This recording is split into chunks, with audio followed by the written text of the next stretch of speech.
yo como arquitecto y como mi visión de cómo debe ser una ciudad, siento que se siente un poco banal, un poco sin alma, sin esencia, de la manera que se ha ido desarrollando en los últimos 20 años principalmente. Daniel Benaví es un arquitecto, desarrollador y empresario panameño que por más de 20 años sostuvo en su mente la visión de cómo sería crear un proyecto inmobiliario que realmente dejase una huella en su país. Que hoy día uno puede ver un edificio en Shanghái, en Londres, en New York, Panamá. Es una arquitectura que no tiene identidad ya. O sea, es el mismo edificio, lo puedes ver en todas partes, ¿no? Tenía claro que yo quería ser desarrollador. Estábamos iniciando a soñar en el proyecto y bueno, vino pandemia. Toda la experiencia, mejor dicho, de pandemia, de cómo vivimos dentro de los espacios. Este proyecto hoy tiene vida y se llama A19. Con este proyecto, Daniel ha encontrado la manera de construir un espacio que no solo sea funcional, atractivo, sino que también siga su filosofía de arquitectura bioclimática. Esta historia nos hace entender cómo cada paso de tu camino es un pilar fundamental para tu éxito futuro. Conozcamos un poco más de cómo se vería una ciudad en donde nuestra arquitectura tenga su propia identidad, donde los espacios están creados para servir a quienes lo habitan y a los ciudadanos de esa ciudad. Bienvenidos todos a otra semana más en Academia Crecimiento Personal. Es un gusto que estén acá con nosotros. Quiero pedirte un enorme favor. Junto a mi equipo nos dimos cuenta que más del 75% de las personas que ven estos episodios todavía no se han suscrito ni a YouTube ni a Spotify, así que te quiero pedir por favor, si estás por aquí y una vez más estás de vuelta o si eres nuevo en la comunidad, suscríbete, danos 5 estrellas donde sea que nos estés viendo, porque entre más personas se suman a la plataforma, cada vez llegamos a más personas de Latinoamérica y cada vez podemos seguir trayendo mejores y mejores invitados. Con eso dicho, vamos directo al episodio de esta semana. Daniel, bienvenido a este espacio, hermano. Muchas gracias por dedicarnos este tiempo y venir a compartir. Y la primera pregunta que quiero saber para darle inicio a esta conversación es, de todas las posibilidades que tenías, de todas las cosas que uno puede hacer en esta vida, ¿cómo llega la arquitectura a tu vida? ¿Por qué la arquitectura? Buena pregunta. Yo cuando estaba en la escuela, yo sabía que ya yo quería ser arquitecto. Ok. No me preguntes por qué. Yo creo que en esa época yo pensaba que la carrera era algo de prestigio o que cool diseñar mi propio proyecto. Ok. Con los ojos que yo lo veía a esa edad, a los 15 años, 16 años, eh, yo veía algo aspiracional en eso. Eh, Sin embargo, yo era muy bueno en matemáticas, me gustaban mucho las matemáticas. Y cuando nos hicimos la prueba en la escuela, Las aptitudes y que para ver que... yo caía mucho más en ingeniería estructural Ok. y que me hacía sentido también. Eh, pero bueno, por algún motivo se me metió a la cabeza que me gustaba la carrera y la seguía un poco, pero creo que nunca pegué bien con qué era, hasta que llegué a la universidad y me encontré con este mundo que era totalmente diferente a lo que me esperaba. A lo Pero que te- por suerte, me encantó lo que encontré. Ok, te hago dos preguntas aquí de salida. No hay arquitectos en la familia entonces. ¿No había por ahí un tío o alguien así? O en verdad, como que así que, como dicen, el primero que se metió en este cuento de arquitectura fuiste tú. ¿No había alguna Sí, influencia así cercana? la verdad no tenía referencias directas, Ok, ok. familiares ni de conocidos, tal vez personas que conozco de el tío de un amigo o algo así, Pero pero nadie así como que cercano que no, hubiese... Ok, es yo simplemente buscando mi camino y bueno, a esa edad a veces uno piensa que sabe todo y tiene toda la respuesta de la vida, pero ok. no sé. Entonces, no viene por influencia, simplemente es algo que en algún momento de tu juventud, estando todavía en la escuela, te llama la atención, comienzas a indagar un poquito en eso y dices, ¿sabes qué? Esto es. Exactamente. Ahora, mencionas algo que me parece interesante, que es que cuando entraste a la universidad, ya decidido de que ibas a estudiar arquitectura, se te van los números, pero no te vas por la parte de ingeniería, entras a arquitectura. Cuéntame un poco más de eso, de que encontraste algo que no es lo que te imaginabas, pero te gustó aún más. ¿Qué fue eso que en tu cabeza era la arquitectura y qué fue eso con lo que te comenzaste a encontrar para dimensionarlo un poco? No me esperaba el trabajo eh, que exigía la universidad, Ujú. más en la universidad en la que entré, que es ISMUS, aquí en Que Panamá. matan a la gente ahí. Tengo varios amigos que han pasado por ahí, los he visto en esas... Sí, digo, es mucho trabajo. Tienes que dedicarle. Pues si te 100%. gusta, es llevadero. Ok, Puedes surfear esa ola. ok. Y esa universidad es muy intensa en la cantidad de materias que uno da al año y es un formato totalmente diferente porque uno da una materia a la vez. Una Ok, materia por 2 semanas y chao, se acabó la materia. Verdad, verdad, que así es el formato. En vez de hacer el típico formato que coges, no sé, 5 materias en un De que los semestre, créditos que hace, exacto, ajá. y da, como en la escuela, que a las 9 de la mañana tiene esta clase, a las 10, allá no, era de lunes a viernes por 2 semanas, te concentras en una sola materia, ves al mismo profesor de 9 a 5 de la tarde, con Ujú. un break ahí de almuerzo. Entonces, fue una intensidad, y la primera clase fue dibujo libre, que yo ni siquiera era tan bueno dibujando. Ok, ok.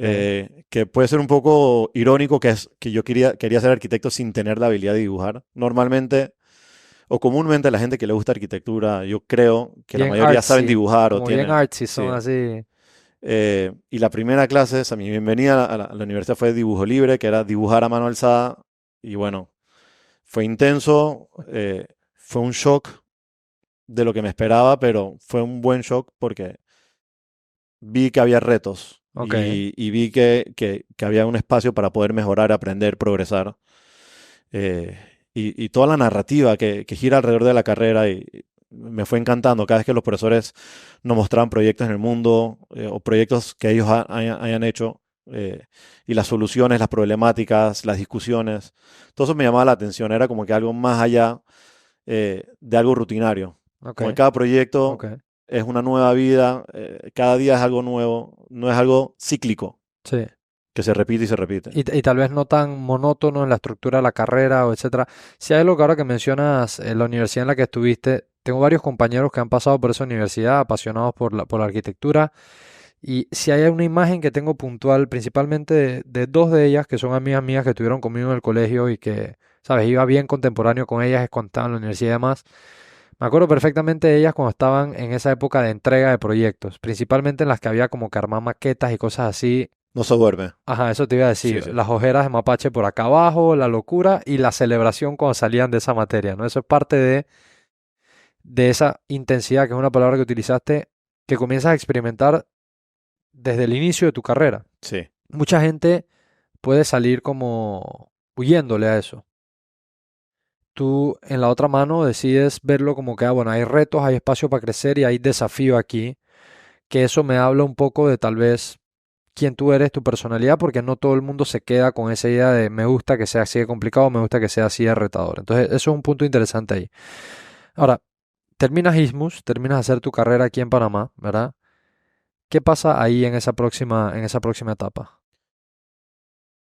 Antes de terminar mi carrera, o sea, los estudios universitarios, o sea, ya estaba en la fase de en el proyecto de posgrado, en la tesis. Ok, Y en ese momento, mis ansias y mi pasión y mis ganas de ejercer la carrera eh, me hizo buscar oportunidades de trabajo. ok, Ya yo quería ejercer, quería poner en práctica todo lo que he aprendido por 4 años. Y, y, y sí me gané 2 proyectos y los hice con un amigo también de la universidad. ok, Abrimos una oficina de arquitectura ok. y así empezó mi... Un paréntesis, edad, cuando pasa esto que adquieres tus primeros proyectos, Eso fue en el 2008, 23 años. 23 años, Sí. tienes tus primeros proyectos 22, ya 23 años por ahí. para saltar a dejar de ser un estudiante y convertirte en un profesional en tu carrera porque ya estás, sabes, devengando por estar haciendo un proyecto, tú y un amigo tuyo. Sí, Ok, sí, abrimos nuestra oficina de arquitectura. Que eso quedó siendo una realidad diferente al plan que yo tenía en mi vida. Mi plan era terminar la universidad y tratar de buscar trabajo en otra parte del mundo. Me llamaba mucho la atención de vivir en Barcelona o en Nueva York de repente. ok, Tratar de conseguir trabajo ahí y vivir temporalmente unos 2, 3 años para adquirir experiencia ujú, ujú, y también vivir en otro lado, fuera de claro. Panamá. Pero bueno, las ganas y la pasión y la ansiedad de querer ejercer me ganó. Eh, y bueno, sí, abrí mi oficina de arquitectura y ahí empecé mi trayectoria como profesional. Ok, ahora, esos primeros proyectos, creo que esto es eh, transferible a cualquier persona que ha tenido esta experiencia. Cuando te dan ese primer voto de confianza, obviamente representa tanto un reto personal, profesional, son los momentos en donde puede aparecer esas ideas de, "Cha, en verdad sé lo que estoy haciendo, o estoy improvisándolo, o en verdad voy a poder dar el resultado que la gente espera". Si puedes echar para atrás el cassette e irte a esas primeras oportunidades que tuviste, ¿Cómo manejaste un poco esa idea de, sabes, el famoso como síndrome del impostor o decir como que en verdad soy nuevo, pero me están dando la confianza? No sé si eran personas cercanas o cómo llegaron a ti, pero ¿cómo manejaste esa idea de enfrentarte a un primer proyecto profesional cuando nunca habías estado ahí, sabes, cuando nunca habías manejado? ¿Te apoyaste en personas que sí tenían experiencia que conociste en la carrera, consultabas, te trataste de rodear de mentores? ¿Cómo hiciste para afrontar esos primeros retos? Bueno, ahorita en retrospectiva, tal vez tenía un poco de arrogancia, Ok, pensando que yo sabía todo y ok. en verdad no sabía nada. Lo que nos enseña en la universidad es diseñar a nivel conceptual, no Ujú. a nivel estructural, técnico, sistema, electromecánica. Eh, Mi amigo que quedó siendo mi socio, él sí ya tenía experiencia, ya tenía como un año trabajando, ya había hecho algunos proyectos. Ok, ok, Entonces yo pude descansar mucho en la capacidad de él técnica ya, y además en verdad yo aprendí mucho de él al inicio ok, y donde yo me enfocaba más en la parte de diseño conceptual y ya. fui evolucionando y creciendo en la parte de técnica estructural, etcétera, en todo lo que es planos de construcción.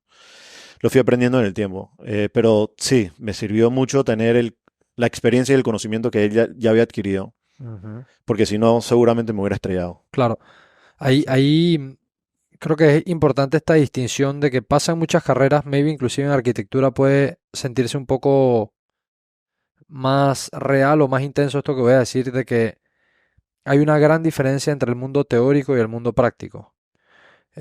Entre esa idea de que, no sé, pero tal vez es muy distinto cuando lo hablas en business, el que estudia business, tal vez esa teoría ya se puede acercar un poquito más a lo práctico cuando vas y entras a una empresa, a una multinacional a trabajar, tienes algún par de conceptos, pero en arquitectura, yo, sin ser profesional en el área, pero escuchando amigos que están ahí, habiendo conversado con otros arquitectos, hay una gran diferencia entre cuando tú conceptualizas una cosa y cuando en realidad lo vas a ver como en el momento real o en la ejecución del mismo proyecto. Entonces, sí hubo valor y sí encontraste valor en esto que nos estás comentando de que alguien, a pesar de que sea un año más de experiencia que tenía de ti, tú ya traía ese aspecto técnico al negocio, ¿no?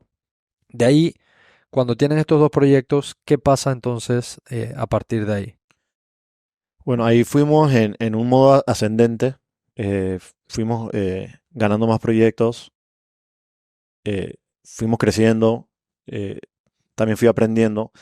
eh, Pude tener la capacidad de absorber información, de aprender rápidamente, y como de nivelarme rápido en lo que mi responsabilidad requería, en los entregables que había que hacer o en los Ok, planos que había que hacer. Eh, Comencé a entender más un plano eléctrico, un plano estructural, eh, y cada vez aprendo más todavía. No es que soy experto en eso ni profesional, no es mi especialidad. ujú, Hay ingenieros y hay especialidades ujú, profesionales para cada uno de estos temas. Pero sí, fuimos creciendo, pero al mismo tiempo me di cuenta que me estaba desenamorando de la carrera ah, y wow, se estaba convirtiendo más en un trabajo. ok, Y toda la expectativa y toda la narrativa que yo me había creado en la época de la universidad, todo lo que yo me imaginaba de que bueno, cuando yo me gradúo voy a hacer esto y así va a ser mi práctica profesional y voy a ser este arquitecto y voy a hacer un aeropuerto, voy a hacer un hospital y soñaba y todas estas fantasías. Cuando me encuentro con el mundo real es totalmente diferente y principalmente eh, subestimé la vida real. Pero digo, es algo de la edad y la ujú, falta de madurez y experiencia. Eh, Me di cuenta que mi interacción con los clientes no estaba siendo sana para mí en el sentido de que había temas económicos, como que como estábamos empezando, siempre te negociaban, siempre te minimizaban, esa era una ujú, mala sensación. ok, Eh, También te decían qué hacer y, y era difícil como, o tal vez no tengas la experiencia de cómo traducir o transmitir mi filosofía o a ciertos conceptos. Hay muchos clientes que sí daban el voto de confianza. ok, Pero cada vez que agarramos proyectos más grandes, más complicado se convertía en poder transmitir las ideas y los conceptos que queríamos hacer. Y ahí comencé a sentir un poco de toxicidad con la carrera, con algo que tanto me apasiona. Y llegó un punto donde yo decía, ya los proyectos que estamos cogiendo son proyectos que me apasionan. No es el tipo de proyecto que quisiera tener por el resto de la vida. O sea, no Ok. quisiera coger este camino porque este camino es un camino que yo decía, aquí voy a ser infeliz. Y una pregunta, que eso que estás comentando es una sensación fuerte, poderosa, que creo que muchas personas se podrán sentir identificados cuando en tu propia vertical, a donde le has dedicado años, tiempo, sacrificio, sudor, esfuerzo, comienzas a sentirte insatisfecho. Es una sensación que te comienza poco a poco como a perseguir, ¿no? ¿Sabes? Comienza a poco cada vez estar más y más presente en tu cabeza y eso te puede robar paz, tranquilidad, emocionalmente también te puede desbalancear, pero esos proyectos con los que estás diciendo que no te sentías cómodos, si hubieses querido avanzar por ahí, eran proyectos que, si lo vemos desde el lado económico, eran proyectos que hubieran avanzado bien, o sea, eran proyectos económicamente rentables, todo bien por ese lado, pero no te sentías a gusto. Sí, en algunos casos sí. En algunos Ok, casos habían proyectos que sí podían ser atractivos o sea, económicamente, pero no era el tipo de proyectos que yo quería ser reconocido. ok, ok. Eh, y al inicio, hablaste del síndrome impostor. Por eso te dije que al inicio había de repente un poco de arrogancia, Ujú, porque yo no tenía ese síndrome. ok. Yo creo que ese síndrome fue apareciendo a medida que uno va conociendo más y va entendiendo. Tal vez los resultados que hice en el pasado pudieron haber quedado mejor, ¿no? Puede ser, entonces vamos a llevarlo al otro lado de la moneda. Hay una teoría que desarrollaron que se llama The Dunning-Kruger Effect. Que The Dunning-Kruger Effect es este estudio que hicieron a donde mostraron que las personas que menos conocimiento tienen de un tema es los que más confiados se sienten en el mismo, Exactamente. porque no se han adentrado lo suficiente para saber lo complejo que es en realidad el tema. Entonces, que es una figura que va tipo así, o sea, sube aquí la confianza, de la nada caes en un pozo donde dices, chucha, estoy clueless en realidad, no sabía que esta vaina era así de compleja y tiene tantas vainas y tanto por conocer, hasta que después rebotas de esa curva descendente y comienzas a subir y dices, uff, ya, y llegas como a un plato acá arriba donde poco a poco. Entonces, maybe eso te pasó al principio, ¿no? Que tiende a pasar mucho con las personas. Si estás escuchando esto y te ha pasado, es algo natural, lo puedes jugar, se llama The Dunning-Kruger Effect. Que la persona que tiene 10 años en ese campo dice, uff, me falta todavía, no me sé de este lado, no me sé, no sé, lo que tú dijiste ahorita, eh, eh, planos Lo electromecánico, sí. planos electromecánicos, yo no conozco esto, pero el que tiene 6 meses dice, brother, yo estoy listo, dame lo que sea, ¿no? Entonces pasas esta etapa, después comienzas a conocer más, te das cuenta que eso es un rabbit hole para allá abajo y que falta mucho por mejorar. Pero esto que me estás contando no es tan común en el sentido de que muchas personas, y te quiero hacer una pregunta, en esa decisión que tomaste de que habían ciertos proyectos que no se estaban relacionando con lo que tú envisionabas y con lo que tú querías ser en el futuro como arquitecto, ¿en algún momento comenzaste a decir que no a proyectos ya de una forma como consciente, como que "Hey, si no está alineado, no"? Y a dejar, porque eso se traduce a dejar plata en la mesa, que es difícil. Más que decir no a proyectos, creo que entré en una dinámica de dejar de buscar proyectos. Ok, Como que yo mismo me estaba apagando ya, como que me estaba desanimando en lo que estaba haciendo. Y entré un periodo de reflexión en donde, ¿qué hago? Yo creo que en ese periodo de que yo comencé a dejar de buscar proyectos, de dejar de ser agresivo, estar en la calle y ganar más clientes, etcétera.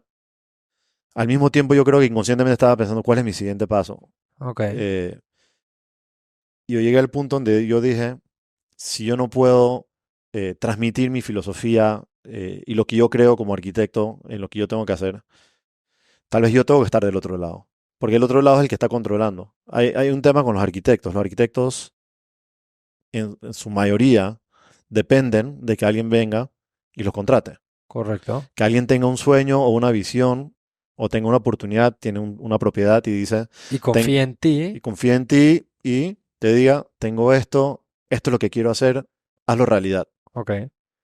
Normalmente la dinámica de un arquitecto y el cliente es una dinámica, es una danza entre lo que quiere el cliente y lo que puede diseñar el Claro, y arquitecto. cómo lo interpreta el arquitecto y cómo se lo hace realidad esa idea que está acá arriba, ¿no? Atrapada en la mente del cliente. Sí, sí, por un arquitecto al final del día está sentado esperando que alguien venga y le dé un proyecto. Ok, En la ok. mayoría de los casos, pues, Sí, digamos, esa es la sí. dinámica normal. General, sí. Sí. Sí, yo estuve pensando, ¿qué tal si no espero a nadie? ¿Qué tal si yo soy el cliente? y yo me contrato a mí. Y cómo yo me pongo, cómo yo controlo mi destino y cómo yo controlo el proceso. Ok, Y bueno, si no puedo contra ellos, me uno, pues, ¿no? Y ahí fue cuando hice un clic y dije, de repente yo tengo que ser el cliente. Y para ser el cliente, ya con experiencia, ya esta vez no impulsivamente, y teniendo un poco de noción, hay muchos temas que no sé. No sé, temas financieros, bancos, préstamos, construcción. Yo estaba acostumbrado a estar sentado en mi oficina y diseñar planos, pero no tenía experiencia en una construcción. ok. Que es otro mundo, ¿no? Otro O sea, mundo y que es necesario para un arquitecto. O ujú, sea, porque al final los arquitectos hacen los planos de construcción. Si no hay experiencia en construcción, ¿cómo se va a hacer un plano eficiente, productivo y correcto, ¿no? ok, Eh, yo dije que ahí tengo que cambiar el rumbo, tengo que cambiar el master plan de mi vida, porque hasta ese momento mi sueño era tener mi oficina de arquitectura y ser arquitecto por el resto de la vida. ok, ok. Y Un paréntesis ahí, edad. Hablemos de edad para ver cómo ha ido progresando la historia. ¿A dónde estás ahí más o menos? eso fue muy temprano, eso fue al tercer año, yo creo. Ok, estás en 26, 27 años 25 por años ahí. por ahí, Ok, 26, sí. 25, 26 años. Ok. Ahí Y tienes esa realización y comienzas entonces a ver cómo escribes este próximo capítulo. es redireccionar más que nada. Ok, Bueno, estoy caminando por aquí, pero de repente vamos a redireccionar el ok, rumbo y ahí dije, tengo que buscar trabajo. En vez de ser yo el empleador, el dueño del negocio, tengo que buscar un trabajo ok. en una constructora, o una desarrolladora, una promotora y aprender y ver qué sucede en todas las facetas del proyecto. Ujú, ujú. Eh, y también o sea, cerramos la oficina, mi socio se quedó con un proyecto Ok, y yo sí logré conseguir un trabajo en una promotora y ahí entró, se me abrió otro mundo totalmente porque entré en un proyecto que tenía unas complicaciones administrativas con presupuesto, cronograma, planos y entré especialmente para atender eso, para poder tomar control ok, eh, y poder sacarlo adelante. Era un edificio existente, ok. ya construido en los años 80 creo, y querían agregarle unas losas adicionales, o sea que había que reforzar toda la estructura existente, y era de apartamentos, lo querían convertir en hotel. O Ok, sea, entonces para convertirlo en hotel había que introducir sistemas, extracción, ventilación, todos los sistemas que requiere un hotel, ya. a un edificio viejo que tenía poca altura para poner todas las tuberías de este sistema.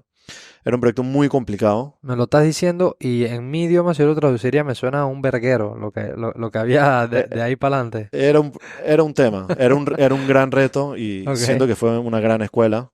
ok, Me tocó estar al frente de ese proyecto en todas las facetas de construcción, planos de arquitectura, planos de interiores, hasta en la parte de hotelería. Me tocó a mí hasta participar en la selección de los vasos y las servilletas del hotel.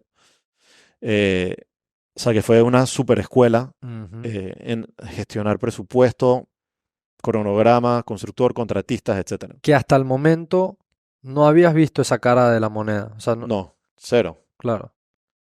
Cero, pero tuve la capacidad de aprender, de absorber información, aprender o sea, como adaptarme ahí en el momento Claro, y crecer ahí mismo. como dicen que hay esta frase de Richard Branson, que espectacular ese man, el de Virgin Galactics y Virgin Voyages y etcétera, un súper emprendedor, que tal vez cuando lo analizas, si tú haces el salto y te ofrecen esa oportunidad, pudo haber sido probable que tú dijese, chucha, en verdad, no sé si estoy listo o no conozco o no, o sea, porque te estaban entregando un montón de responsabilidades que no necesariamente te sentías cómodo con o que sabías cómo agarrar ese toro y, ¿sabes?, domarlo o montarte en ese caballo, etcétera. Y entonces por eso digo lo de Richard Branson, porque él tiene esta frase que dice, si te llega una oportunidad a tu vida y no estás seguro de cómo hacerla, tú di que sí y aprende en el camino. Bueno, te Eh, soy sincero, no es que yo sabía el tamaño de la situación. ok, ok, medio que te agarró por sorpresa entonces. Sabía que habían temas por atender y organizar, pero cada vez se hacía mucho más grande. Yo creo que nadie del equipo anticipaba eh, lo que requería ese proyecto. O Ok, sea, y yo creo que todos fuimos aprendiendo en el camino. y cada vez se convertía más grande. Nadie tenía experiencia de hotelería. Sí teníamos un asesor, un consultor hotelero que nos Ok. acompañaba. Pero sí, o sea, fue descifrándolo día a día y sacándolo adelante. ¿Qué tiempo solamente para entender? Porque como no estoy en ese mundo, no me podrías decir que respondo a esta pregunta y no sabría realmente qué decir. Este tipo de proyectos como esto que me cuentas así, nos has contado todos a manera general que ya cada uno se lo puede imaginar en su cabeza. ¿Qué tiempo dura un proyecto así? ¿Estos son un mes y medio o estos son cosas que demoran 6 meses o un año? O sea, No, ese cuéntame un poco. proyecto, desde que yo entré, demoró como casi 3 años Casi y, tres y ya años. tenían un año, yo creo. O ya tenía un tiempo, yo no entré desde el inicio. Wow. Ok, No estoy mucho, seguro cuánto tiempo, mucho más de lo que pensaba. sí. Bueno, porque era una remodelación, pero también era una construcción. Ok, Eh, y era una construcción complicada. claro, Habían temas que tenían que participar hasta la tecnológica para hacer unos estudios de carga, porque las losas se podían pandear. Eh, era un reto estructural y aparte toda la parte de sistemas y técnico también era un súper claro. reto.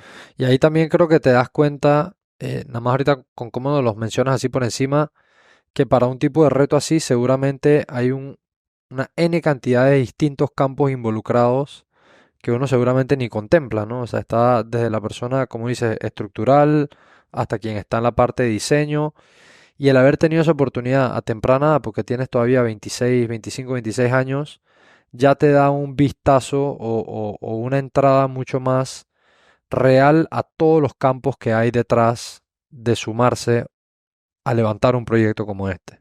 Sí, sí. Y posterior fui participando en otros tipos de proyectos ya, en barriadas, en edificios. Todavía dentro de esta Sí, desarrolladora. sí. Ok, Y eso también, como este era un proyecto hotelero, no tenía mucho la parte comercial. Entonces, en ese proyecto no viví, por ejemplo, la venta, ujú, porque no había nada que vender, era hotel sí. para operar. Y esto era para un grupo que iba a hacer en su hotel, o sea, era Exacto. un cliente al que estaban atendiendo Y ahí. cada proyecto que me daban nuevo, fui aprendiendo cosas nuevas. O sea, el mundo de ventas, el mundo legal, todo lo legal que requiere un proyecto, ya sea contratos, permisos, eh, etcétera, ¿no? Ok, Lo comercial, mercadeo, lo financiero, tema de bancos, ujú, préstamos. O sea, se convierte en un mundo que hay que enfrentar, hay que dominar, hay que tener experiencia y hay que estar bien organizado, porque donde uno falla en cualquiera de estos departamentos, estos rubros, pueden ser errores grandes en un proyecto. claro. Una pregunta, en esta nueva experiencia que tienes, ¿qué tiempo pasas adquiriendo experiencia dentro de una organización como esta? Sabes que es una organización que ya está operando, con proyectos obviamente grandes y ambiciosos. ¿Qué tiempo tú pasas ahí? Estuve, si no me equivoco, como unos 5 años. 5 años. 4 años y medio puede ser, sí. Ok, o 4, casi 5 años, que es Sí. un buen tiempo para haber estado expuesto a diferentes áreas, aprender. Si seguimos en esta historia, estás que 27, 28 años ya. Yo estuve ya a los 30 años. Ok, Sí, hasta los terminas ahí 30 hasta los años. Por 30 ahí 30, años. 31, sí. Antes de que me respondas qué sigue después, te quiero preguntar algo que es interesante de cuando las personas tal vez vienen de emprender, porque lo que hiciste al principio fue emprender, crear tu propia oficina de arquitectura, afiliarte o asociarte con un socio, en este caso tu amigo, que creo que son historias muy conocidas así, hey, yo tengo un amigo que tiene tal habilidad, yo tengo tal otra, vamos a tratar de echar para adelante este proyecto, ¿no? Y luego te das cuenta que a veces no tenías en el momento las herramientas necesarias o decides ir a adquirir herramientas en otro lado, te sumas al mundo corporativo. Antes que me digas qué sigue, que yo creo saber qué es lo que sigue en esta parte de la historia, pero me podría equivocar, pero la pregunta es la siguiente. Cuando llegas a esos 5 años, que sales de ahí, ¿cuál es la razón que te hace salir de ahí? Bueno, llegó un punto en donde ya tenía claro que yo quería ser desarrollador, Ok, al final ese era el plan inicial. O sea, yo me metí en todo este cuento precisamente para poder eventualmente ser un desarrollador, ser el cliente y ok, controlar el destino y también yo participar en el diseño. Y traté de conversar y de llegar a un acuerdo, pero al final no logramos llegar a un acuerdo. ok, Yo traté de quedarme ahí ok, ya pensando hacia el futuro, sin tener que buscar un camino independiente. ok. Simplemente no llegamos a un acuerdo Ok. y seguimos adelante.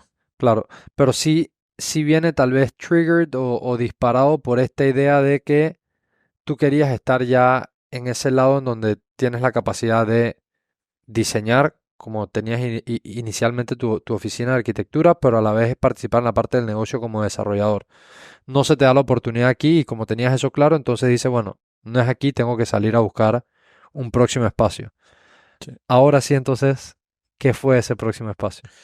Bueno, el próximo espacio queda siendo ya independiente, buscar mi propio camino. Ok, Lo estuve hablando con la familia por mucho tiempo, de que de repente ya era hora de que la familia se diversifique y yo también ya me sentía con la confianza y la experiencia suficiente como para arrancar. ujú, ujú. Ya tienes 7, 8 años del lado, o sea, o saliendo de la universidad, pues mencionaste que Sí, 23, si tienes casi 7, 8 años ya de estar conociendo las diferentes áreas, o no es lo mismo 23 que los 30, ¿ok? exacto. Y bueno, y empezó el plan de buscar oportunidades, buscar terrenos. Y ahorita en retrospectiva también digo, en esa época eh, todavía no tenía tan claro lo que necesitaba hacer para poder hacer un proyecto o poder convertirlo en realidad, Ok, traer la oportunidad a la mesa, etcétera.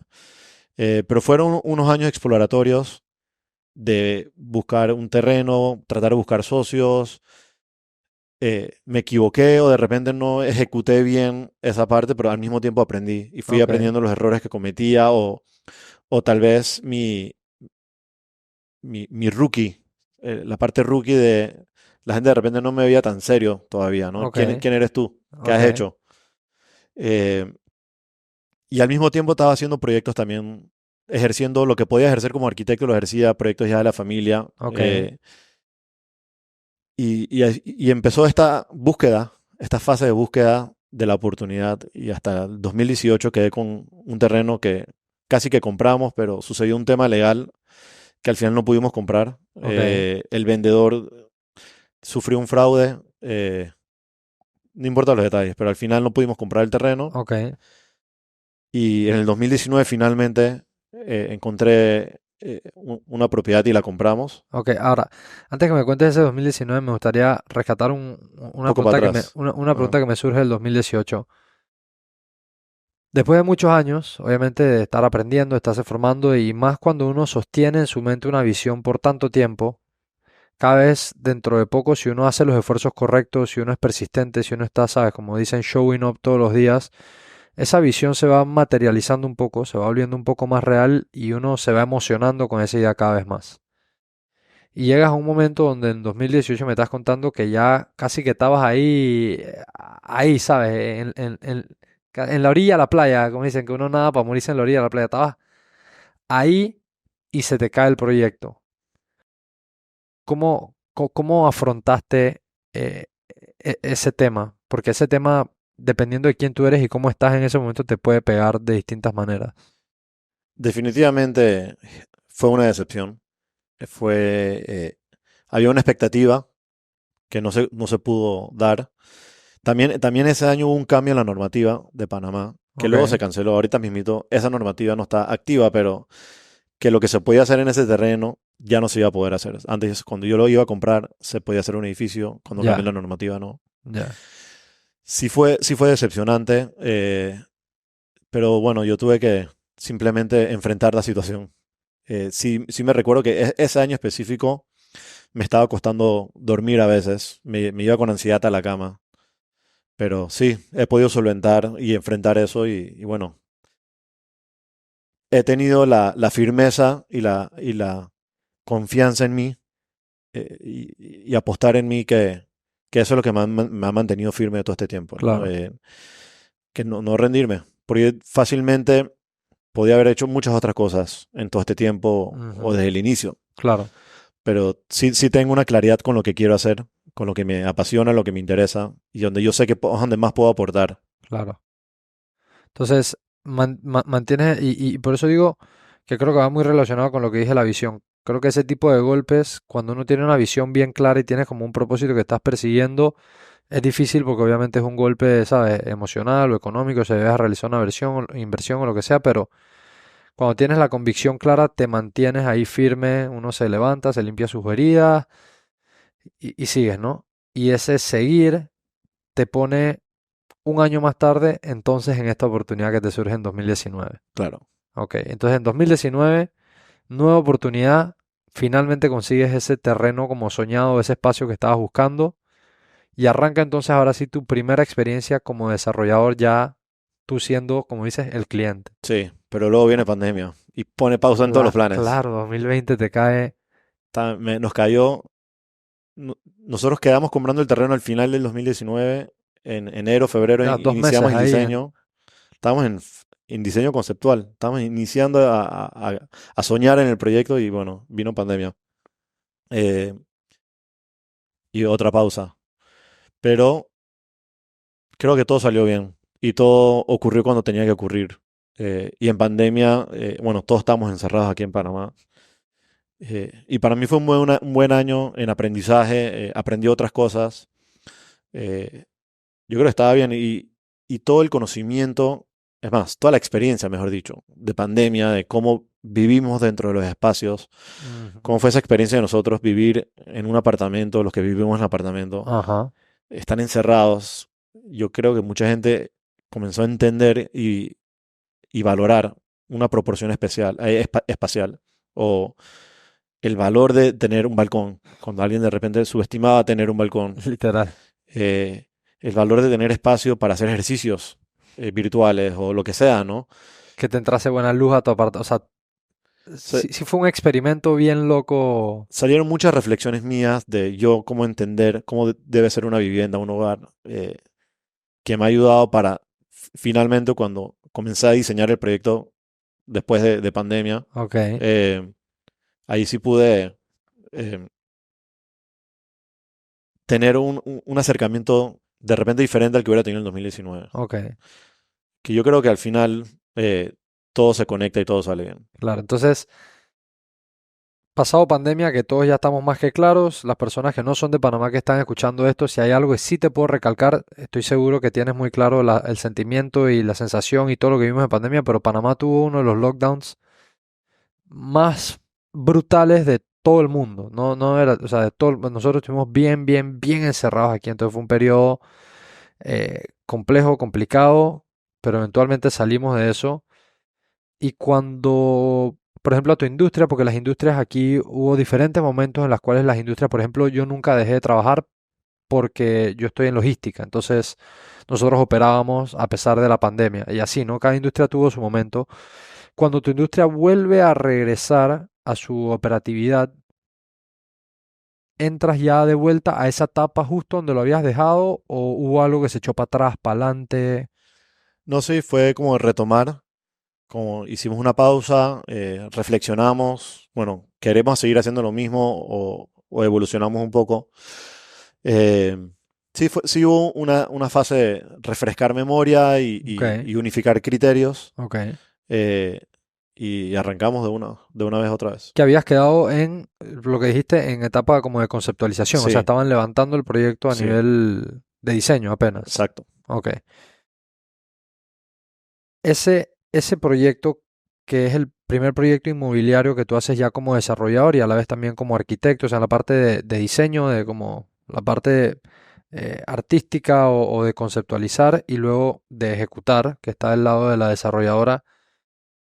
¿Ese proyecto es A19 o A19. A19? Ok, este proyecto es A19, que nace entonces en 2019 y que se está terminando de materializar hoy día.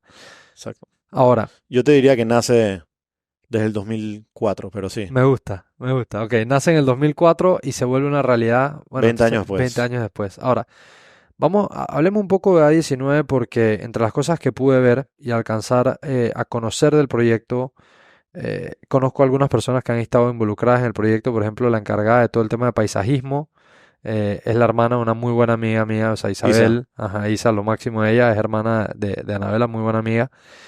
Y he visto como diferentes personas involucradas en el proyecto que coinciden en una cosa que les ata a todos, que es esta idea de cómo crear espacios que se sientan como muy pegados, no sé ni cómo llamarlo, como muy pegado a lo natural o muy pegado como a alejándose de lo típico que vemos en la ciudad cosmopolita o una metropolitana como esta, ¿no? O sea, por lo que he visto del diseño y demás.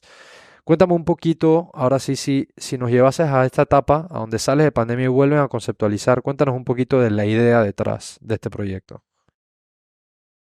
Todo inicia con el entrenamiento que nosotros, o los que hemos estudiado en ISMUS, hemos tenido en esa universidad, Ok, que es una universidad enfocada en arquitectura bioclimática. ok. Que arquitectura bioclimática significa la arquitectura que considera el clima local. Eh, La arquitectura que considera el el clima clima local. local. Ok, ¿Qué significa eso? Es diseñar un proyecto, una arquitectura que considera la incidencia solar, dependiendo en qué zona geográfica uno está en el mundo. ok. El asolamiento es diferente en ángulos, Ujú. en horarios, eh, en radiación más directa. Panamá tiene una incidencia solar muy buena, eh, pero también tienes altos niveles de humedad, Ajá. tenemos lluvias torrenciales, sufrimos inundaciones, tenemos abundancia de agua y no la aprovechamos. Ujú. Entonces es como uno diseña en donde uno está.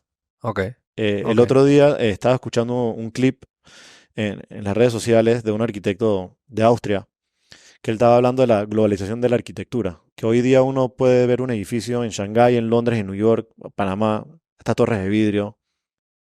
Ya no es una arquitectura que no tiene identidad ya. O sea, es el mismo edificio, lo puedes ver en todas partes, ¿no? O Ok. O sea, no está adaptado a su contexto, a su lugar, a su ambiente. sea, como que ya se ha globalizado ciertas condiciones y ciertas maneras de enfrentar y diseñar un proyecto. Ok. Y eso hace que el lugar comienza a perder su identidad, su tradición, su tradición de miles de años. Uno va a Bogotá y ve una ciudad llena de ladrillos. Ajá. No hace sentido, no Ajá. haría nada de sentido que en esa ciudad comiencen a ser edificios de Que le vidrio. metas un tornillo ahí que en la mitad de la zona rosa. Eh, o sea, no me opongo a la forma, pero no hace sentido que ahí haya vidrio. Ok. O de esa manera, esa ciudad, porque si no, se comienza a perder la identidad del lugar. Sí. Ciudades icónicas como Barcelona que respetan también en ciertas áreas como esa forma en la que estuvo planificada, el estilo también de construcción y así. Sí, y Panamá tiene su identidad en su arquitectura de los 60, 70, 80, Sí, toda esta sí arquitectura. piensas que, yo estoy clueless en eso, pero sí piensas que Panamá tuvo o tiene cierta Claro, identidad como... claro, si vas al Cangrejo, La Cresta, Caledonia, Bellavista, Es verdad, es verdad. los edificios de antes se diseñaban, no contaban con aire acondicionado, o tal vez no era tan común en esa época. Ujú. Estaban obligados a diseñar para el clima. Ahí en Bellavista hay pocos edificios bien similares ahora que lo hizo así. Hay uno que siempre me ha gustado, que me parece un edificio hermoso, que ahí alguien que conozco tiene un apartamento, entonces estaba ahí, que es el que queda como al frente del Parque Urracá, que es como rosado, que tiene estos balcones así Eso se abiertos llama y... arquitectura bellavistina. Pero lo típico o lo común de esa arquitectura, sin importar si es techo de teja o no es techo de teja, es que tiene aleros sobre las ventanas para proteger de la lluvia y del sol. Ok, Eh, Tiene aperturas más chicas, las ventanas más chicas hacia el este o el oeste. Eh, Permiten la ventilación cruzada. Esa arquitectura en esa época tenía que considerar el clima local, porque no había de otra, porque Panamá es un país húmedo, más de ujú, 90% de humedad, y no contaban con la tecnología. Solamente que hoy es más fácil llegar a ese confort térmico, porque uno enciende el aire acondicionado y logra la temperatura interna, pero se olvida en el lugar donde estamos. claro. Eh, que yo no es que me opongo a eso, simplemente yo como arquitecto y como mi visión de cómo debe ser una ciudad, siento que se siente un poco banal, un poco sin alma, sin esencia, de la manera que se ha ido desarrollando en los últimos 20 años principalmente. Yo, yo puedo viajar a un país y puedo perderme un día, 2 días, 3 días buscando arquitectura y fascinado y Claro, emocionado. Yo no sé si yo viviera en otro país, viajaría a Panamá para ver arquitectura de los últimos 20 años. te Viajaría a Panamá tal entiendo, vez para ver la arquitectura tal vez de antes, te ver qué se entiendo, hacía. te entiendo. Y no quiero hablar de manera general, o sea, sí hay proyectos que se pueden rescatar, pero pareciera que la gran mayoría es muy genérica. Siento que hemos perdido el rumbo, hemos perdido la entidad. Yo no sé si o sea, yo lo veo como si fuera, como si tuviéramos o sea, una autoestima muy baja, en donde tenemos que importar eh, Estilos, estilos o ideas. diseños o ideas, y más que importar es copiar de otras partes para decir esto es lo innovador, esto es lo mejor. Eh, Cuando aquí del patio podemos hacer cosas muy interesantes y tenemos que poder innovar. Yo creo que eh, no hemos, eh, se fue la palabra, no hemos podido que de manera común o de manera más, estoy perdiendo la idea, Como generalizado, como accesible. no hemos podido abarcar y enfrentar los retos de aquí en Panamá con su clima para poder innovar y poder hacer una arquitectura que también genere ese efecto de, wow, qué impresión, que Claro. estamos progresando, estamos avanzando. Te hago una pregunta. La última vez que tuve una oportunidad de conversar con alguien de tu industria, acá otro arquitecto, le consultaba sobre este concepto y quiero escuchar tu opinión. Que el arquitecto, en cierta parte, si, o sea, saquemos la parte del desarrollador, ¿no? El arquitecto, el que está acá, es un artista al final. O sea, el arquitecto, si uno piensa como en estos grandes nombres y ves lo que ellos han hecho, han creado lugares en donde, como tú acabas de decir, la gente viaja a distintas partes del mundo solamente a ver cómo ellos esculpieron estos grandes edificios o edificios bajos, lo que sea, pero los esculpieron a través de ese arte que ellos pusieron en papel. No sé, un Frank Gehry que tenemos uno de sus, y así piezas, uno de sus estructuras aquí en Panamá o allá en Barcelona que tienen este super Batlló, no me acuerdo cómo se llama. Entonces, al final, el arquitecto, si así lo quiere, se puede volver un artista. Y quiero saber si tú piensas que eso es así, que el arquitecto tiene ese lado artístico bien desarrollado y si es parte de lo que tú buscaste, aparte de que fuera bioclimático el tipo de arquitectura, buscar también cómo expresar ese lado artístico a través de este proyecto. Es que yo no creo que se trata del arte en la parte estética. Y yo creo que como arquitecto tenemos una responsabilidad hacia la sociedad, hacia la ciudad, hacia las personas. Nosotros no deberíamos estar diseñando para nuestro ego o para nosotros sentirnos bien de este es el mejor diseño o el diseño más bonito. Ok. Se trata, nuestra responsabilidad es diseñar un proyecto o edificaciones que puedan atender necesidades para las personas, para la ciudad. Renzo Piano es un arquitecto de la vieja escuela, es italiano, es uno de mis arquitectos favoritos. Y él, en una charla él decía que la arquitectura es el arte de diseñar refugios para las personas. O sea, en esa síntesis, en esa oración, en verdad abarca. Y no dice edificios para las personas, dice refugios, porque nosotros nos refugiamos en estos espacios. Ujú, Entonces, ujú. estos espacios tienen que funcionar para refugiarnos, ya sea para trabajar, vivir, comer o lo que sea, ¿no?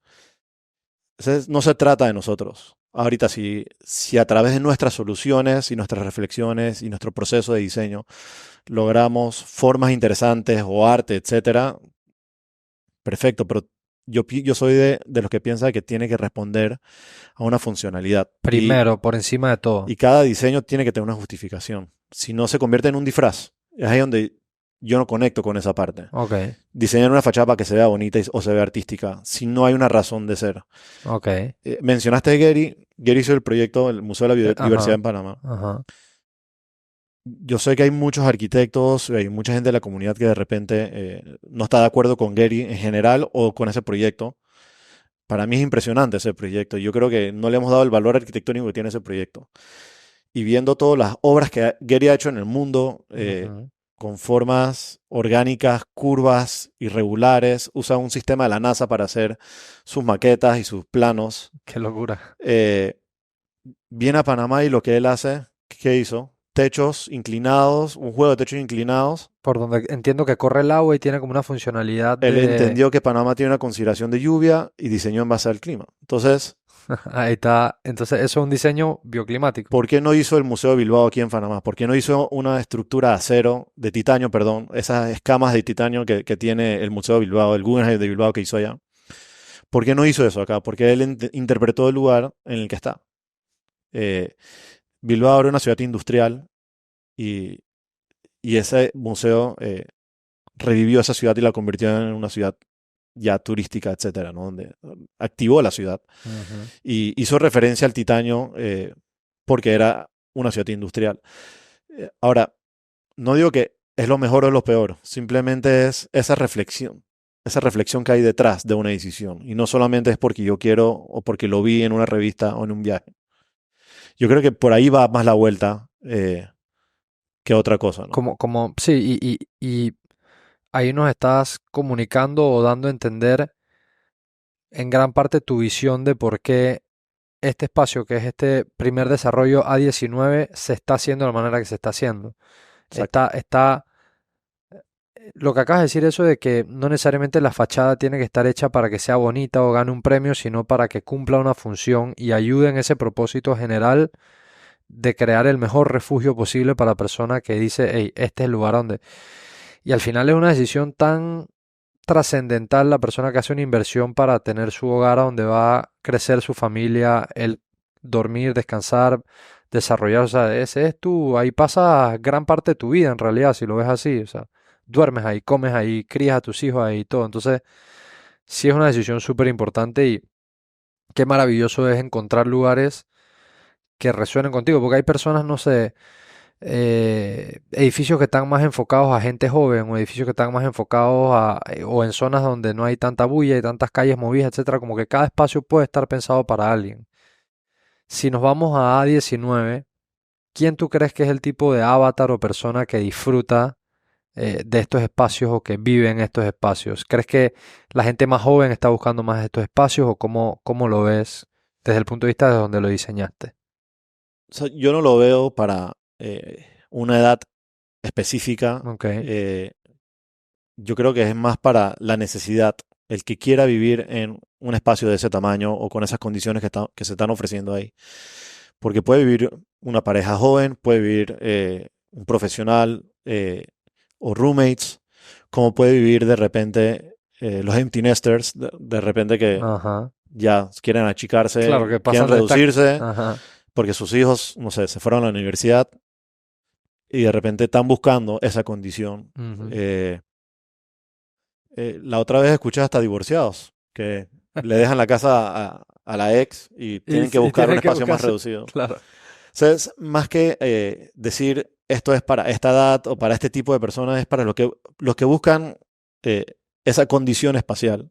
Entonces yo creo que este es el espacio para ellos. Escuché en uno de los videos del proyecto que Isabel hablaba de esta idea de que las personas, lo que ella quería como evocar a través de la parte del paisajismo, cuando las personas llegasen al edificio, a su casa donde van a habitar, de que no era esta idea de que fuera como que llegas con tu carro a un parking, sino que se sintiese más como esta idea como de una plaza abierta y demás.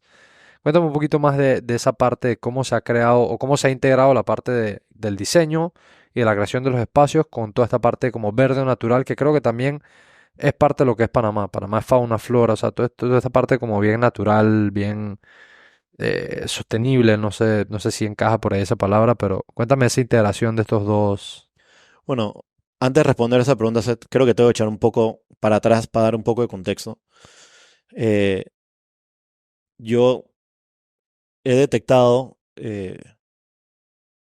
una gran problemática en Panamá, es que la ciudad se ha desarrollado en torno al carro. Ujú, Todo ujú. gira alrededor del carro, básicamente. Yo vivo al lado de mi oficina, a 500 metros de mi oficina Increíble. y voy en carro.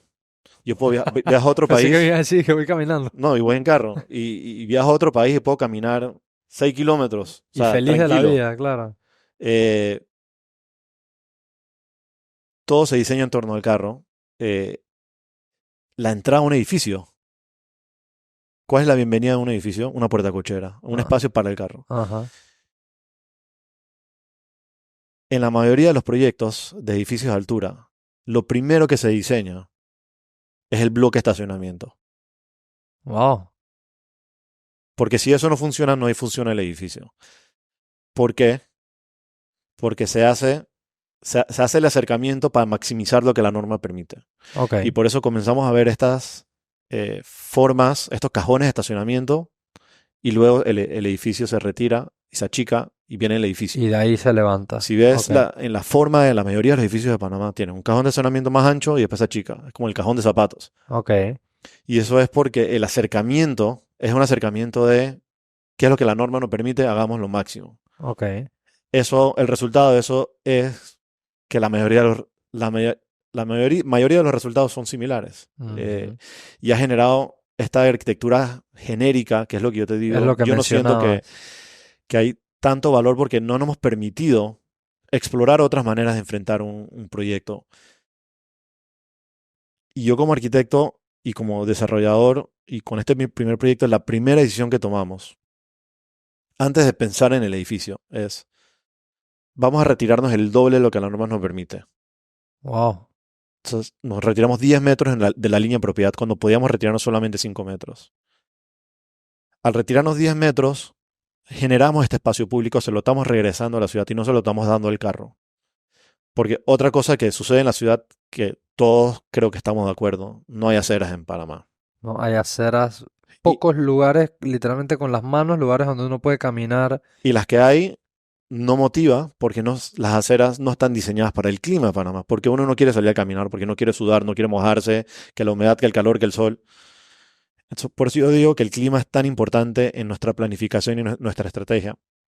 Porque si vamos a hacer aceras, tenemos que hacer aceras para que funcionen para el clima, que nos protejan de la lluvia, con Ujú, vegetación, con techos, con lo que sea, ujú. que generen sombra, que pueda reducir la temperatura del suelo, que Que, sea cómodo caminar. que eso que acabas de decir es, vi hace un tiempito atrás un video en donde literalmente hacían una muestra de lo que era caminar como que en una acera plain así pelada y pasaste a una donde estabas, tenías sombras, bajaban, no sé, eran como 6 7 una locura que yo no me imaginé nunca que fuese así. Dije, yo no sé, de Pueden haber diferencias de 5 a 8 ajá, grados. de 33 grados y acá estaba, o de 37 grados y acá estaba en 30, o Y sea, también depende del gran material. diferencia, gran Depende, diferencia. depende del material del suelo. Hay materiales que se calientan mucho más. El asfalto se calienta mucho más. Eh, tenemos problemas de inundación. O sea, Ujú. si no consideramos el clima, entonces comenzamos a hermetizarnos el clima. Comenzamos a salir de tu casa en un carro. Estás encerrado en una caja metálica muy individualista. Y aparte que te comprometas a estar con el carro por el resto del día. O sea, estás obligado a tener tu carro porque ya, si ya saliste con tu carro de la casa, Sí, ya te no, quedaste con el carro. No es que claro, lo vas a dejar tirado por ahí y vas a caminar. Entonces, yo he visto o he entendido que hay esa problemática. Y puede sonar idealista el tema de bioclimática y el tema de aceras, pero yo tengo un acercamiento en que, ¿qué podemos hacer ahorita, a partir de ahora, para que en los próximos 20 años no sigamos desarrollando de una manera tan estéril, sino cómo podemos eh, crear ciudad? ujú. Yo donde siento que han fallado muchos proyectos inmobiliarios es que son proyectos muy individualistas, donde solamente piensan en lo que ellos ofrecen, en lo que ellos hacen, Y en el espacio es ahí, de las cuatro paredes hacia adentro. Y creo que no ha existido esa conciencia de cómo ese edificio pertenece a un todo, y no es el todo. increíble. Es una pieza del rompecabezas, no es el rompecabezas. Es un acercamiento diferente. Si uno comienza a diseñar un proyecto pensando en el colectivo, en el barrio, en el entorno inmediato, en la ciudad, salen otros resultados, Dios, porque ya no es un acercamiento o no es un diseño individualista, sino estás pensando en el proyecto, pero también estás pensando en cómo sumas y aportas a la comunidad. Qué, qué locura en esto que acabas de decir ahorita, como cuando dicen, me cayó el cuara que si tú tienes una zona, no sé, voy a hablar, vamos a regresar a Bellavista, ¿verdad? Y tienes, no sé, calle J, vamos a decirle, calle J en Bellavista. Y ahí se van a levantar 4 edificios, ¿verdad? Si 4 edificios de esa callejota diseñan con esta visión que tú estás hablando, debes entender que sí, por supuesto lo que vas a ofrecer para la gente que está ahí, pero también lo que vea la gente que pasa por ahí y lo que condiciones alrededor de esos edificios. Si los 4 lo hacen, entonces ya no tienes un edificio, tienes una calle de un corregimiento que te dice una cosa distinta, ¿sabes? Que te transmite algo distinto. Si hay esa idea, como bien lo acabas de plasmar, colectiva de transformar la ciudad a través, porque al final los edificios son la carátula de la ciudad. O Sí, sea, y son monumentos o esculturas eh, de la ciudad que están para los ujú, próximos 100 años. ujú, ujú. Entonces, el desarrollador tiene que entender la responsabilidad que tiene en sus manos, porque no está haciendo un proyecto para él, está haciendo un proyecto para la ciudad. Si en los últimos 20 años hubiéramos tenido un acercamiento diferente en tener unas consideraciones urbanas de espacios públicos, de aceras, la ciudad hubiera sido diferente hoy. Entonces, 100%. la influencia que tiene el desarrollador en crear ciudad es tan potente. Pero yo creo que hemos estado muy atrapados a lo que las normativas nos permite. Pero ¿por qué tenemos que estar atrapados a la normativa? No digo que hay que incumplirla, pero no tenemos que maximizarla, Ujú. porque no podemos hacer lo que se requiere, pero también para aportar a la ciudad. Y lo que tú dices es 100%. Si yo lo veo como A19, como un esfuerzo individual, tal vez no haga la diferencia. Tenemos paneles solares en la azotea nosotros, que los paneles solares es muy poca superficie para generar energía para todo el edificio. Ok, Va a generar energía para balancear el consumo de un área común. ok. Sin embargo, ¿qué pasaría si todos los edificios tienen esa superficie en la ciudad? Todos. Y generan esa energía. Entonces, a nivel de volumen, cada edificio comienza a convertirse en una mini planta generadora de energía, que a nivel masivo podemos reducir el consumo energético, no 100%. vamos a reducir la necesidad del edificio. Igual con la vegetación. La vegetación de nuestro proyecto no está porque queríamos decorarla y que se vea bonito. Obviamente eso es un resultado, que se Ujú, vea bonito. ujú. Pero hay otras consideraciones mucho más profundas de solamente la estética, que tienen funciones de promover ecología, de atraer aves. Las aves migratorias están acostumbradas a unos hábitats y a medida que vamos desarrollando la ciudad se va generando esta jungla de concreto donde comienzan a desaparecer estos hábitats. Entonces, es una manera muy individualista y egocéntrica de desarrollar sin considerar qué había antes ahí.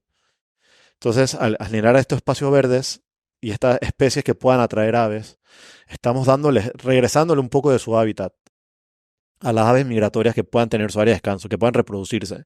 Hay especies que promueven polinización, que es tan Ujú, fundamental. ujú. Eh, tenemos especies eh, tenemos un jardín de lluvia que recolectamos el agua de lluvia y la reintroducimos en el proyecto.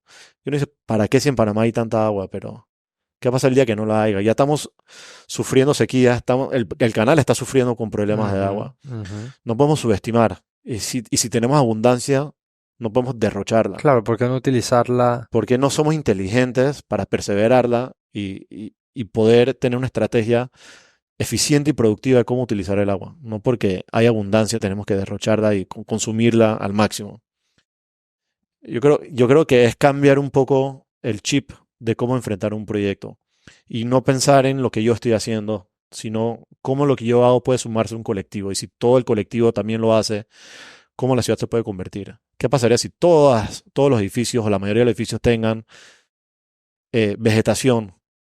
Ya se convierte en una ciudad Ujú, viva. ujú. Eh, Ese concepto es lo que me emociona a mí. Es formar parte del cambio. Y el diseño de la fachada no fue diseñada por estética. El diseño de la fachada, el resultado de la fachada la diseñó el sol, eso te lo puedo decir. Wow. El sol fue el que diseñó la fachada. Porque pusimos la volumetría del edificio en un software de análisis solar y corrimos la incidencia solar a través del año. Y el sol nos decía, en esta fachada tenemos que tener protecciones verticales porque el ángulo de incidencia era más horizontal. Y en estas fachadas la protección tiene que ser más horizontal, o sea, que poníamos balcones, pusimos balcones. Y eso hace que el espacio interno no recibe radiación directa, por lo tanto no se calienta. Y solamente con ese ejercicio y esa solución de diseño, sin acudir a tecnología ni nada, el hecho de poner unos balcones, unos parasoles, hemos reducido 5 grados la temperatura del espacio. Qué locura. Que sí, se resuelve con el aire acondicionado, pero ahorita por tener esa reducción, hemos reducido la capacidad de aire acondicionado que se necesita también. Entonces Ujú. también genera un El consumo, o sea, consumo disminuyes el menor. consumo, claro. Entonces, sostenibilidad puede sonar muy idealista, puede sonar muy, en Panamá no lo necesitamos o no hacemos la diferencia. La verdad no sé qué piensa la gente. Tal vez no conocemos tanto el tema y por eso no nos atrevemos a hacerlo. Pero yo creo que todo el mundo, o la mayoría, yo creo que si yo le pregunto a cualquier persona, ¿te gustaría tener aceras? Me dirían que sí. Yo creo que al final del día la gente sí busca sostenibilidad, solamente de repente no estamos acostumbrados. La narrativa ha sido tan diferente de cómo Claro. nos han vendido los proyectos y cómo nosotros vemos los proyectos. ¿Qué buscamos en un proyecto? ¿Qué valoramos en un proyecto? Siempre nos han vendido amenidades, acabados europeos. Siempre la jerarquía y el peso de una decisión ha girado en torno a cosas que yo considero que son importantes, pero no son las más Sí, el importantes. mayor determinante tal vez de lo que te puede ofrecer un Claro. proyecto. Ey, ha sido súper interesante terminar de entender la visión detrás de A19, de este tipo de proyectos que son una apuesta a hacer las cosas distintas, con una visión, porque mira que tú no me hablaste de 2 años, tú me hablaste de cómo podría cambiar esta ciudad a 20 años, o sea, una visión de realmente transformar esta ciudad y convertirlo como tú dijiste, me fascinó la idea nada más de pensar que esto se pueda volver en una ciudad viva, que creo que es parte integral de lo que es Panamá. Panamá es de los pocos lugares, creo que de Latinoamérica, que tiene un lugar como por ejemplo Parque Omar, 36 hectáreas en la mitad de una... O sea, sí tenemos esa idea y sí hay cómo hacerlo a través de las diferentes áreas y sin duda alguna que el desarrollo inmobiliario es una de las cosas que más impacta una ciudad, hay esa posibilidad. Te agradezco que nos hayas compartido parte de tu historia y parte de la razón, siempre me gusta a mí entender como el why, el porqué detrás de las cosas, porque creo que cuentan muy bien la historia de cada cosa. Ahora, ya llegando al final de la entrevista, hay una pregunta que te voy a hacer, que es una pregunta con la que cierro todos los episodios, que es una pregunta hipotética, muy interesante que le hago a todos los invitados, que es la siguiente. Em, con quien estoy conversando el día de hoy, tú has tenido una serie de aciertos, desaciertos, errores, fracasos, victorias, de todo un poco, ¿no? Porque así se trata, de eso se trata la vida, altos y bajos como una montaña rusa. Y de una forma u otra, para bien o para mal, todos nosotros logramos superarlo porque está casi que en nuestra naturaleza esta idea de ser resilientes, ¿no? Uno soporta todo y como esa pérdida que tuviste en el 2018 de que estabas casi ahí, la perdiste y así, muchas otras cosas en nuestra vida, ¿no? Sin embargo, en esos momentos que son difíciles, ya sea ese o muchos otros momentos que cada uno ha tenido en su vida que son momentos difíciles, fuese increíble a veces cuando uno mira hacia atrás haber tenido a alguien que te hubiese dicho las palabras que necesitabas escuchar en ese momento. Entonces la pregunta es la siguiente. Si tú pudieses hipotéticamente viajar al pasado y encontrarte contigo mismo, más joven, en un momento difícil, de incertidumbre, de duda, y dejarle a ese tú más joven un consejo, ¿qué le dirías?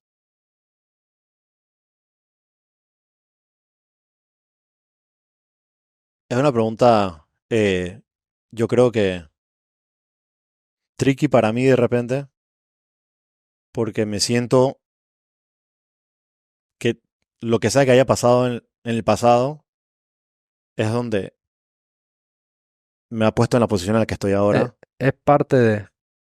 Entonces, tal vez no quisiera cambiar nada porque no sé cómo sería el resultado. Pero yo creo que yo pequé mucho de impulsividad cuando era más joven. Ok.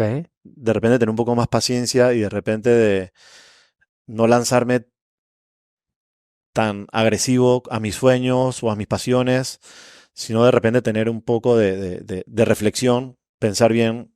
eh, Tal vez yo creo que por ahí iría la vuelta. Ok. Pero yo creo que a esa edad, uno cuando es joven y no tiene la madurez o no tiene la experiencia, es difícil de Tiende uno a repente ser impulsivo. ser tan cuerdo en ese aspecto, ¿no? No, pero me gusta que como idea general, esa idea tal vez de que si pudieses ir atrás y encontrarte un momento así difícil, como que hey, tómate tu tiempo, ¿sabes? Como, Sí, sí, he aprendido gracias a esas experiencias a poder evaluar mejor las situaciones, poder ver los diferentes caminos y poder tratar de tomar una decisión lo más informada posible.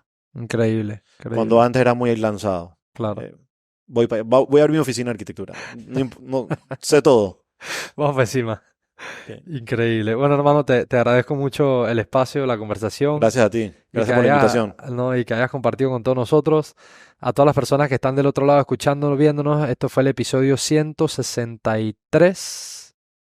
Sí, 163 de Academia de Crecimiento Personal. Ha sido un gusto que nos acompañen. Como siempre, ustedes saben, próximo lunes sale un episodio nuevo. Si ya llegaste hasta aquí y estás con nosotros, recuerda suscribirte en los diferentes canales, déjanos 5 estrellas en Spotify, en YouTube, a donde sea que estés, para que cada vez sigamos creciendo y llegando a más países y a más personas en toda Latinoamérica, para ayudarnos en nuestro propósito personal de seguirnos juntos, desarrollando personal y profesionalmente.